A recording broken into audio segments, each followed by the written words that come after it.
ये वीडियो को देखने के बाद तुम्हारे 100 में से 100 लाने की जवाबदारी मेरी है। जी हाँ, इसी स्ट्रेटेजी को फॉलो करोगे पूरे 100 में से 100 आएंगे। पहले भी कहा है, आज भी कहता हूं, चाणक्य नीति से लेके राजनीति तक तुम्हें जो चाहिए सब कुछ है मेरे पास। पॉलिटिकल साइंस में जब सिद्धार्थ पटेल है तो डरने की क्या है बात। नमस्कार, आप सभी का स्वागत है नेक्स्ट टॉपर ह्यूमैनिटीज पर और मैं हूं आपका क्लास 11th और 12th पॉलिटिकल साइंस का एजुकेटर सिद्धार्थ पटेल।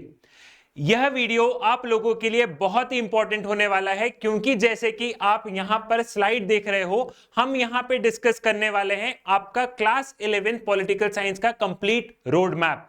जी हां, हम लोग बहुत अच्छे से समझेंगे कि पॉलिटिकल साइंस को कैसे कंप्लीट किया जाए मात्र 30 से 45 दिन के अंदर अंदर, और ये मेरा वादा है कि आपको 100 में से 100 आएंगे। अब आप बोलोगे कि सर 20 नंबर का तो प्रोजेक्ट है, वो तो आपके हाथ में नहीं है, तो वो 20 नंबर के लिए तुम अपनी टीचर को मना लो, 80 नंबर तुम मेरे ऊपर छोड़ दो।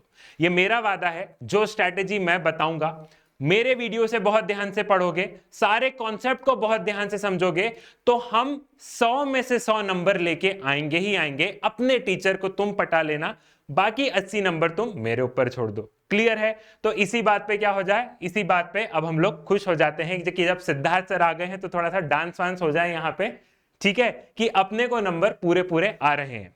तो बिना टाइम वेस्ट किए हम सबसे पहले सिलेबस को समझ लेते हैं। देखो भाई, तुम लोगों की है 2 किताब।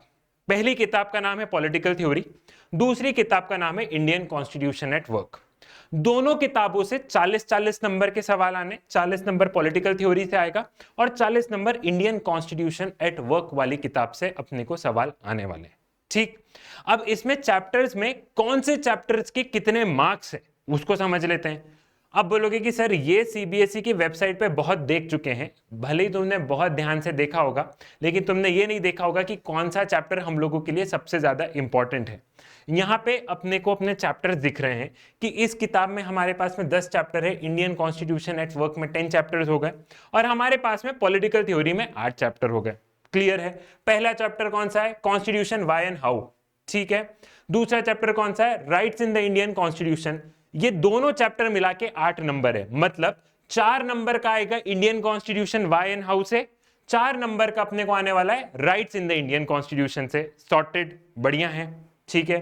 फिर है इलेक्शन एंड रिप्रेजेंटेशन। इसका मार्क्स अलॉटेड कितना है? 6 नंबर है। कुछ चैप्टर ऐसे हैं पॉलिटिकल साइंस में जिसमें कि क्या होता है, जिसमें कि 6 नंबर से सीधा आ रहा है। Indian constitution why and how से 4, राइट्स इन इंडियन कॉन्स्टिट्यूशन से 4 मार्क्स और इलेक्शन एंड रिप्रेजेंटेशन से अपने को आ रहा है 6 नंबर। फिर 3 चैप्टर रह जाते हैं। कौन से? Executive, legislature, judiciary. इनसे कितने नंबर का आ रहा है? 12 मतलब 4 4 4। मैथ्स पढ़ के आए हो ना, 10वीं तक तो अपन ने मैथ्स पढ़ी है। ठीक है, तो 4 नंबर का, 4 नंबर का आएगा एग्जीक्यूटिव से, 4 लेजिस्लेचर से, 4 जुडिशरी से। ठीक है। फिर फेडरलिज्म अकेला 6 नंबर का आ रहा है। सेकंड इंपॉर्टेंट चैप्टर कौन सा हो गया अपने लिए? सेकंड इंपॉर्टेंट चैप्टर हो गया अपने लिए फेडरलिज्म। फर्स्ट इंपॉर्टेंट चैप्टर है इलेक्शन एंड रिप्रेजेंटेशन, जिससे 6 नंबर सीधे सीधे मिल रहे हैं। दूसरा अपने लिए हो गया फेडरलिज्म, जिससे 6 नंबर सीधे सीधे मिल रहे हैं। फिर है लोकल गवर्नमेंट्स, जिसमें कि पंचायती राज, ये सब तुम देखते हो, नगर निगम, नगर पालिका, पंचायत, गांव में जो तुम देखते हो, उससे आएगा 4 नंबर का। एंड देन लास्ट के 2 chapter, constitution as a living document and the philosophy of Indian constitution के हैं 4 नंबर, मतलब 2-2 नंबर। तो सबसे कम वेटेज कौन से चैप्टर को दिया गया है? सबसे कम वेटेज हमारे ये लास्ट 2 चैप्टर को दिया गया है, क्योंकि इनसे 2-2 नंबर का सवाल आने वाला है। ठीक, सबसे पहले हम किसको बहुत ध्यान से पढ़ेंगे, जिसको प्रायोरिटी पे लेना है इस किताब में, वो है इलेक्शन एंड रिप्रेजेंटेशन, 6 नंबर। दूसरा है फेडरलिज्म, जो कि है सीधा 6 नंबर का। सॉर्टेड, क्लियर है। दूसरी किताब पे आ जाते हैं। दूसरी किताब कौन सी? अपनी पॉलिटिकल थ्योरी। पहला चैप्टर है इंट्रोडक्शन, 4 नंबर का आ रहा है। दूसरा चैप्टर जो है, दूसरा और तीसरा चैप्टर कौन सा है? फ्रीडम और इक्वालिटी। इसके मार्क्स कितने लिखे? 12, मतलब फ्रीडम से 6 नंबर आना है, इक्वालिटी से 6 नंबर आना है। इंपॉर्टेंट है, इंपॉर्टेंट है, सोना नहीं है। ठीक है। सोशल जस्टिस हो गया, अगेन 6 नंबर, तीसरा चैप्टर इंपॉर्टेंट है हमारे लिए। देन राइट्स को देखते हैं, राइट्स 4 नंबर का है। नेशनलिज्म और सिटीजनशिप यहाँ पे 8, दैट इज 4 नंबर, और सेक्युलरिज्म फिर से 6 नंबर। तो यहाँ पे फ्रीडम 6 नंबर से, इक्वालिटी 6 नंबर से, सेक्युलरिज्म 6 नंबर से, सोशल जस्टिस 6 नंबर से। ठीक, तो 4 चैप्टर ये और 2 चैप्टर यहां पे। अगर इन 6 चैप्टर को करते हैं तो बताओ 6 6 4 इधर और ये इधर होमवर्क है। 6 6 कितना है, मैथ्स के टेबल नहीं भूलना है, ठीक है। क्लियर है, ये वाली चीज समझ में आ गई। अब देख क्या रहे हो, अब अपन स्ट्रैटेजी पे बात करेंगे कि ये नंबर लाएंगे कैसे। क्योंकि अगर मैं बोल रहा हूं कि अपने को 30 से 45 दिन में बहुत अच्छे नंबर स्कोर करना है तो एक स्ट्रैटेजी बनानी होगी। सब लोग एग्जाम में लास्ट में ही पढ़ते हैं, मैं तुम्हें हकीकत बता रहा हूं। अगर तुम मुझसे पूछोगे तो मैं भी कोई वो बच्चा नहीं था जो कि जुलाई से एकदम पढ़ रहा है, डेली आ रहा है एकदम पढ़, बिल्कुल भी नहीं। पेपर के एक दिन पहले किताबें खुलती थी, दोस्त से पूछते थे भाई क्या क्या पढ़ लिया है, वो बता देता था मैंने 2 चैप्टर पढ़े, तो मैं मन में खुश हो जाता था कि मैंने तो 2.5 तो पढ़ लिए, उससे तो 2 ही पढ़े। फिर अपन ये बात कर लेते थे जो आगे पीछे बैठता है कि तू ये पढ़ाना तू वो पढ़ाना। ये तमाम तरीके की स्ट्रेटेजी मैंने भी बहुत की है। तो कोई ऐसा नहीं है कि अगर अपने को 100 में से 100 मार्क्स चाहिए तो अपने को डे 1 से ही पढ़ना है। अभी भी देर नहीं हुई है, जिस दिन से पढ़ोगे उस दिन से को अगर शिद्दत से पढ़ोगे तो भी अपने पूरे मार्क्स आ जाएंगे। अब कैसे आएंगे पूरे मार्क्स, जरा उसको समझ लेते हैं। सबसे पहले अपने को सिलेबस समझना है, जो कि तुम ऑलरेडी समझ चुके हो कि कौन कौन से चैप्टर इंपॉर्टेंट है, कहां कहां कैसे क्या पढ़ना है, सिलेबस वाले पार्ट पे क्लियर है। दूसरा, तुम्हें थोड़ा सा अपना शेड्यूल बनाना है, ठीक है। सिलेबस को थोड़ा सा ब्रेक करना है अपने को कि कौन कौन से इंपॉर्टेंट चैप्टर है उसको अपन ने पहले कर लिया। वो 6 चैप्टर्स को अगर हमने पहले पढ़ लिया तो हमारे लगभग आधे मार्क्स का, हमने आधा मतलब 80 आउट ऑफ लगभग 36 मार्क्स का अपन ऑलरेडी कवर करते जा रहे हैं। 40 नंबर अपने ऑलरेडी अपन ने पढ़ लिया है, ठीक है। कुछ इंपॉर्टेंट चैप्टर्स, इंपॉर्टेंट टॉपिक्स अपने को करना है। जैसे कि एग्जांपल ले लेता हूं, rights in the Indian constitution, fundamental right से क्वेश्चन बनना ही बनना है। Article 21 right to life, freedom of expression, इनसे क्वेश्चन बनता ही बनता है। तो देखो कुछ इंपॉर्टेंट टॉपिक्स हैं जो कि मैं तुम लोगों को बार बार वीडियोस के माध्यम से बताते रहूंगा कि ये पढ़ना है, ये पढ़ना है, ये पढ़ना है, और वो पेपर में आएंगे ही आएंगे, इतने साल का एक्सपीरियंस बोलता है, ठीक। देन हमें नोट्स, फ्लो चार्ट, कॉन्सेप्ट को समझना है, कीवर्ड्स को बहुत ध्यान से समझना है। कीवर्ड्स मतलब जैसे कि तुम लोग देखते हो एनफोर्सिएबल, फंडामेंटल राइट्स को ध्यान करो, एनफोर्सिएबल, अनएनफोर्सिएबल। तो ये जो कीवर्ड्स है ना, इन कीवर्ड्स से नंबर मिलते हैं। तो कौन से कीवर्ड्स पे फोकस करना है, कौन से कीवर्ड्स पे फोकस नहीं करना है, ये काम बताने का मेरा है। मेरे साथ में पढ़ोगे चीजें ऑटोमेटिकली होती चली जाएगी, क्लियर है। देन हमें कुछ ना कुछ रिवाइज भी करना है। ऐसा नहीं आगे पार्ट पीछे से पार्ट, वो स्थिति नहीं करना है जो कि हर बच्चे के साथ में होता है कि हम यहां से तो पढ़ते चले जाते हैं, फिर एग्जाम के एक दिन पहले बोलते हैं कि पढ़ा तो सब था लेकिन ध्यान नहीं है। हम भले ही कुछ टॉपिक छोड़ देंगे लेकिन उतना अच्छे से पढ़ेंगे कि जितना पढ़ा है वो ध्यान रहे। और हमेशा स्मार्ट वर्क, हार्ड वर्क अपनी जगह जरूरी है, हार्ड वर्क करना जरूरी है, लेकिन आज के समय में थोड़ा सा स्मार्ट वर्क करना भी जरूरी है कि उन टॉपिक्स को पहले पढ़ लें जिनसे कि आने की संभावना ज्यादा है। उन टॉपिक को फ्लो चार्ट बहुत अच्छे से बना ले, आंसर कैसे लिखेंगे उसको बहुत अच्छे से समझ ले। टॉपर्स आंसर शीट में बता ही दूंगा। तुम लोगों को एक मिथ है कि जितना पॉलिटिकल साइंस में भर भर के लिखेंगे उतने नंबर मिलेंगे, जबकि ऐसा नहीं होता है।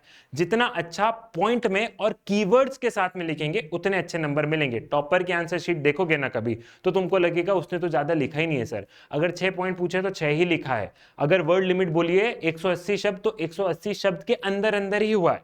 क्लियर है, ठीक। तो ये वाली चीज तुम्हें क्लियर है। अब भैया मैं तुम्हारी कैसे मदद करने वाला हूं। अब बारी आई भाई कि सर पूरे नंबर लाने हैं, आप क्या कर दोगे। तो सबसे पहले 1 शॉट वीडियोस आने वाले हैं, ठीक है। उन 1 शॉट वीडियोस को हर चैप्टर को मेरे साथ में करते चले जाओ। 1-1.5 घंटे का वीडियो है, 2x पे सुनोगे 45 मिनट में निपट जाएगा, कोई आधे घंटे में निपट जाएगा। घूमते फिरते उन वीडियोस को सुनो, सुन लिया है, अब जाके एक बार बुक से पढ़ लो। ऑटोमेटिकली यहां पे स्टोरी बैठ जाएगी, मन में कहानी बैठानी है। पॉलिटिकल साइंस में कंसेप्ट समझ गए हो और कहानी समझ गए हो कि ऐसा हुआ था, ऐसा हुआ था, ऐसा हुआ था, ऐसा हुआ था, तो ऑटोमेटिकली सब कुछ क्लियर रहेगा, ठीक है। तो 1 शॉट वीडियोस तुम लोगों को मिल जाएंगे। उसके बाद में रैपिड रिविजन्स वाले वीडियो आएंगे। अब रैपिड रिविजन क्या है, एग्जाम के 2-4 दिन पहले जब तुमको रिवाइज करना है तो मैं हर चैप्टर को मात्र 15 मिनट में समझाऊंगा। तो 15 मिनट में 2x करोगे तो कितनी देर में हो गया, समय बचाना है ना, 7-7.5 मिनट में निपटा देंगे अपन, ठीक है। तो 7 मिनट तो तुम स्क्रॉल भी तो करते हो, रील भी तो भेजते हो, वो नहीं देख के अपन ये वीडियो देख लेंगे, क्लियर है। फिर उसके बाद में हम लोग प्रीवियस ईयर क्वेश्चंस को बहुत अच्छे से करेंगे। हम लोग देखेंगे कि कहां कहां से क्वेश्चंस कैसे पूछे जा सकते हैं। तुम लोग बोलोगे कि सर 11th में तो सब कुछ स्कूल के हाथ में, स्कूल भी फालतू के सवाल नहीं पूछती है। स्कूल को पता होता है कि कौन से चैप्टर से कौन सा टॉपिक इंपॉर्टेंट है, क्योंकि 11th में तुम लोग कर रहे हो अपने 12th की तैयारी, ठीक है। तो हम लोग क्वेश्चंस को बहुत ध्यान से समझेंगे, सीबीएसई के पैटर्न को ध्यान में समझते हुए बहुत सारे क्वेश्चंस को सॉल्व करेंगे। सैंपल पेपर्स में तुम लोगों को बहुत सारे सॉल्व करवाऊंगा। Cartoon and value based questions, साथ साथ में एनसीईआरटी के कार्टून रहते हैं जहां से सवाल बनते हैं, अपन कार्टून वाले क्वेश्चंस बहुत ध्यान से करेंगे। वैल्यू बेस्ड क्वेश्चन की अपन एम्पल अमाउंट ऑफ प्रैक्टिस करेंगे यहां पे, ठीक है। और फिर लास्ट में तुम लोगों के लिए मैं मैराथन सेशंस लेके आऊंगा जिसमें कि मैं पूरे चैप्टर को वर्ड टू वर्ड और समझा दूंगा। तो वन शॉट हो गया, रैपिड डिवीजन हो गया, प्रीवियस ईयर क्वेश्चंस हो गए, सैंपल पेपर हो गए, cartoon and value based question हो गया, मैराथन सेशंस हो गए। अब क्या चाहिए? अब बस तुमको मेरे साथ में पढ़ना है, लग के पढ़ना है कि नहीं सर अपने को कुछ बढ़िया करना है। किस लिए करना है? तुमको तुम्हारे लिए करना है बेटा। जीवन में कुछ बनना है तो अभी मेहनत करनी पड़ेगी अपने को। और ये मेहनत तुमसे ऐसा नहीं है कि कोई मजदूरी करवा रहे, धूप में निकल जाओ, घर में आराम से बैठ के 1-2 घंटे ही तो पढ़ना है। मैं कहां बोल रहा हूं कि तुम 8-8 घंटे पढ़ो, 2-3-4 घंटे भी पढ़ोगे उतने में अपना काम हो जाएगा। और ध्यान करो ना, जब तुम्हारे अच्छे मार्क्स आते हैं तो वो माँ बाप के चेहरे की खुशी को ध्यान करो, वो कितना गर्व महसूस करते हैं, तब तुम्हें कितना प्राउड महसूस होता है कि यार आज मेरी वजह से मेरी मम्मी खुश हो गई है, आज मेरी वजह से मेरे पापा खुश हो गए। अपन अपने आप में कितना खुश हो जाते हैं। तो ये तमाम तरीके की स्ट्रैटेजी को अपन फॉलो करेंगे तो ऑटोमेटिकली हो जाएगा। अब तुम भी मुस्कुरा रहे हो, मम्मी को इमेजिन कर रहे हो कि मम्मी खुश हो रही है, पीठ थपथपा रही है, कोई गिफ्ट मिल जाएगा लगे हाथ। तो मैं फिर से बोल रहा हूं, तुमको तुम्हारे लिए करना है, अपने परिवार के लिए करना है। ऐसा कोई भी गोल नहीं है जो कि तुम अचीव नहीं कर सकते हो। 11th कोई 30 मार खान का क्लास नहीं है कि तुमको लगेगा हो क्या हो गया। मैं बोल रहा हूं ना, 30 दिन में भी चीजें हो जाती है, कोई बहुत बड़ी बात नहीं है। तो मैं हूं तुम्हारे साथ में, तुम अकेले तो हो नहीं, अपन दोनों मिलके बहुत अच्छे से नंबर ले आएंगे। तो इसी के साथ हम वीडियो को खत्म करते हैं। आपसे मुलाकात होगी अब मेरी वन शॉट, मैराथन, पीवाईक्यू और इन तमाम तरीके के सेशंस में। बने रहिए मेरे साथ में नेक्स्ट टॉपर्स पर। धन्यवाद।